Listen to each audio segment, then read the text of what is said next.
മുതൽ 1921 വരെയാണ് മലബാർ പ്രദേശത്ത് ഏറ്റവും കൂടുതൽ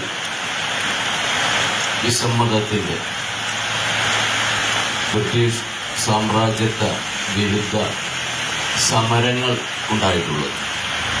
836 മുതൽ 921 കാലഘട്ടങ്ങളിൽ 32 കലഹങ്ങൾ ഔദ്യോഗികമായി രാജ്യത്തിന്റെ മോചനത്തിന് വേണ്ടി മലബാർ പ്രദേശത്ത് നടത്തപ്പെട്ടിട്ടുണ്ട്. ആ പ്രദേശം മനസ്സിലാക്കുമ്പോൾ നമുക്കറിയാം ആരുടെ പ്രാതിനിധ്യമാണ് കൂടുതൽ ഉണ്ടാവുക എന്ന്. ക്രെഡിറ്റ് നേടിയെടുക്കാൻ വേണ്ടി കള്ള അവകാശവാദം പറയുകയല്ല, മറിച്ച് ചരിത്രമാണ്.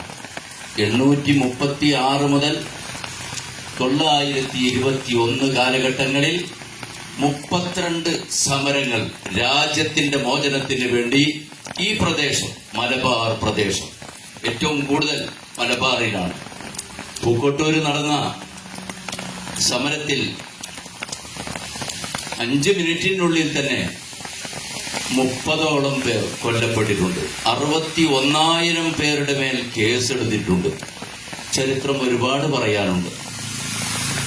ഈ 836 മുമ്പാണ് നാം ആരുടെ ചാരത്താണോ നിൽക്കുന്നത്, മഹാനായ ഇന്ത്യൻ മുസ്ലിങ്ങളുടെ ചങ്കില ചോര, ഇന്ത്യക്കാരുടെ അഭിമാന തേജപുഞ്ചം, ദേശാഭിമാനി ഉമറുൽ ഖാദി നഫറല്ലാഹു മർക്കദ മഹാനവർകൾ 1819 രാജ്യ സേവനത്തിന് വേണ്ടിയും മോചനത്തിന് വേണ്ടിയും തന്നാൽ കഴിയുന്ന ഒരു സേവനമെന്ന നിലക്ക് നികുതി തരില്ല, അക്രമികളായ ഭരണാധികാരികൾക്ക് നികുതി തരില്ല. അതൊരു വലിയ ബോംബായിരുന്നു. അതുവരെ നടന്ന സ്വാതന്ത്ര്യ പോരാട്ടങ്ങളിൽ ഏറ്റവും വലിയൊരു പോരാട്ടമായിരുന്നു ആ വിസമ്മതം. തരില്ല, വലിയ ഒരു വിസമ്മതം തന്നെയായിരുന്നു. അത് 1836 മുമ്പായിരുന്നു. 1819 ഗാന്ധിജി ജനിക്കുന്നതിന്റെ 50 വർഷങ്ങൾക്ക് മുമ്പ്. അദ്ദേഹത്തെ കൊച്ചാക്കി കാണാനല്ല, മറിച്ച് ചരിത്രം പറഞ്ഞു എന്ന് മാത്രം. അദ്ദേഹം ജനിക്കാൻ വൈകി എന്നതാണ്. അതിനു മുമ്പ് തന്നെ നമ്മുടെ നാട്ടുകാരൻ മഹാനായ ഉമറുൽ ഖാദി തങ്ങൾ രാജ്യത്തിന്റെ സേവനത്തിന് വേണ്ടി, മോചനത്തിന് വേണ്ടി യത്നിച്ചിട്ടുണ്ട്. ലോകത്തിലെ ഏറ്റവും വലിയ രാജ്യം അതിന്റെ 79ാമത് സ്വാതന്ത്ര്യ ദിനം ആചരിക്കുകയാണിപ്പോൾ. നമുക്കറിയാം ഈ സ്വാതന്ത്ര്യ ദിനം നാം ആഘോഷിക്കുന്ന പശ്ചാത്തലം ഏതാണെന്ന്. രാജ്യത്തിന്റെ ജീവഘടകങ്ങളായ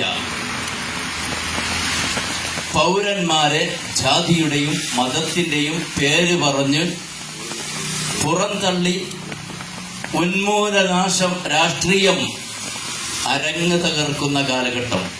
പൗരത്വത്തിൻ്റെതായാലും മറ്റെന്ത് ഓമന പേരിട്ടാലും ശരി, രാജ്യത്തിന്റെ പൗരന്മാരെ പുറന്തള്ളി ഉന്മൂലന രാഷ്ട്രീയം താണ്ഡവമാടുന്ന കാലഘട്ടം.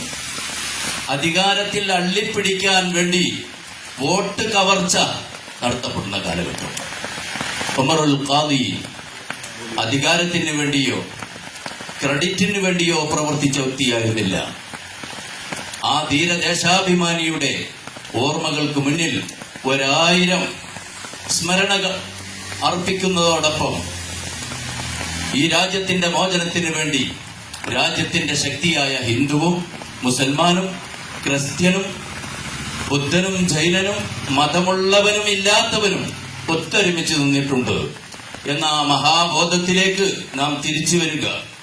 ചിതലരിച്ച് ജീർണിച്ച ജനാധിപത്യത്തിന്റെ കാലുകൾ പുനരുദ്ധരിക്കാൻ ഇന്ത്യ രാജ്യക്കാരെന്ന നിലക്ക് നമ്മുടെ ഭരണഘടനയുടെ ആദ്യ അധ്യായം തന്നെ നാം ഇന്ത്യക്കാർ എന്ന സത്യത്തിലേക്ക് തിരിച്ചു വരാൻ അല്ലാഹു തൗഫീഖ് ചെയ്യുമാറാകട്ടെ. എല്ലാവിധ ആശംസകളും നേരുന്നതോടൊപ്പം മറക്കാൻ പാടില്ലാത്ത ഒന്ന് രണ്ട് വ്യക്തിത്വങ്ങൾ എടുത്തു പറയുകയാണ്. ഒന്നാമതായി, ശോഷിച്ചുകൊണ്ടിരിക്കുന്ന സ്ത്രീ ശക്തി. ഇന്ത്യ രാജ്യത്ത് നമുക്ക് അല്പമെങ്കിലും മതേതരത്വത്തിന്റെയും മാനവികതയുടെയും സ്വാതന്ത്ര്യത്തിന്റെയും തെളിനീര് പകർന്നത് മറക്കാൻ കഴിയില്ല. ഒന്നാമതായി, ഇന്ത്യൻ ലഫ്റ്റനന്റ് കേണൽ മഹതിയായ രാജ്യത്തിന്റെ സൈന്യത്തിന്റെ പെൺകരുത്ത് എന്ന് വിശേഷിപ്പിക്കാവുന്ന സോഫിയ ഖുറേഷിക്ക് എല്ലാവിധ ആശംസകളും നേരുകയാണ്.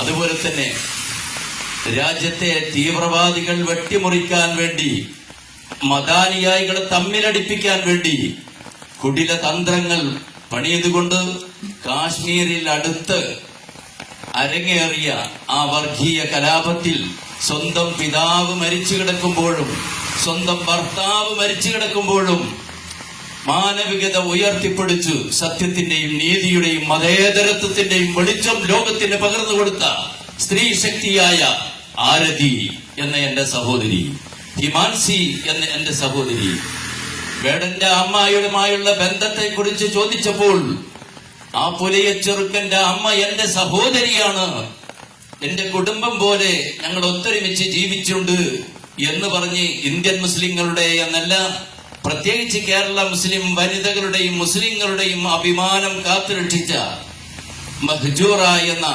മുക്കക്കാരിയായ മണാശ്ശേരിക്കാരിയായ സഹോദരിക്കും എല്ലാവിധ ആശംസകളും നേരുന്നതോടൊപ്പം ഈ ജനാധിപത്യം തകർന്നടിച്ച് ശ്മശാന പരിവമായി കൊണ്ടിരിക്കുന്ന സമയത്തും ഒരു വെള്ളിനീരെന്ന നിലക്ക് മഹാനായ ജവഹർലാൽ നെഹ്റുവിന്റെ കൊച്ചുപുത്രൻ, അതേ ഇന്ത്യൻ പ്രതിപക്ഷത്തിന്റെ നേതാവ്, അതേ വോട്ട് കവർച്ച നടന്നിരിക്കുന്നു എന്ന സത്യം അധികാരികളുടെ മുന്നിൽ ഉച്ചസ്ഥലം പ്രഖ്യാപിച്ച രാഹുൽ ഗാന്ധിക്ക് എല്ലാവിധ ആശംസകളും നേരുന്നു. ജനാധിപത്യം മരിച്ചിട്ടില്ല എന്ന ആശ നമുക്ക് പകർന്ന വ്യക്തിത്വമാണ് അദ്ദേഹം. രാഷ്ട്രീയം നോക്കിയിട്ടല്ല, മറിച്ച് അദ്ദേഹം ചെയ്ത പണി അത് ചെയ്യാൻ പറ്റിയ, ആൺകുട്ടികൾക്ക് ചെയ്യാൻ പറ്റിയ ഒരു പണിയായിരുന്നു എന്ന സത്യം ഉറക്കെ പ്രഖ്യാപിച്ചുകൊണ്ട് തന്നെ അദ്ദേഹത്തിന് എല്ലാവിധ ആശംസകളും നേരുന്നു. അതേ, ശത്രുക്കളുടെ കരങ്ങളിൽ നിന്ന് തോക്ക് പിടിച്ചു വാങ്ങി നിറമാറിലേക്ക് ഉണ്ടകൾ ഏറ്റുവാങ്ങി പിടഞ്ഞു മരിച്ച ആദിൽ ഹുസൈൻ സയ്യിദ് കാശ്മീർ, അള്ളാഹു അദ്ദേഹത്തിന് മഗ്ഫിറത്തും മർഹമത്തും നൽകട്ടെ. മരിച്ചുപോയ എല്ലാ സ്വാതന്ത്ര്യ സമര സേനാനികൾക്കും അള്ളാഹു ഖൈറും നന്മയും നൽകി അനുഗ്രഹിക്കുമാറാകട്ടെ. മഹാനായ ഉമർ ഖാദി തങ്ങളുടെ ദർജ അള്ളാഹു വർദ്ധിപ്പിക്കട്ടെ. വആഖിറു ദഅവാനാ അൽഹംദുലില്ലാഹി റബ്ബിൽ ആലമീൻ. ഏവർക്കും എല്ലാവിധ ആശംസകളും. രാജ്യത്തിന് വേണ്ടി, മതേതരത്വത്തിന് വേണ്ടി, ഐക്യത്തിന് വേണ്ടി, മാനവികതയ്ക്ക് വേണ്ടി എല്ലാം മറന്നൊന്നിക്കാൻ അള്ളാഹു നമുക്ക് തൗഫീഖ് ചെയ്യുമാറാകട്ടെ. അസ്സലാമു അലൈക്കും വറഹ്മത്തുള്ളാഹി വബറകാതുഹു.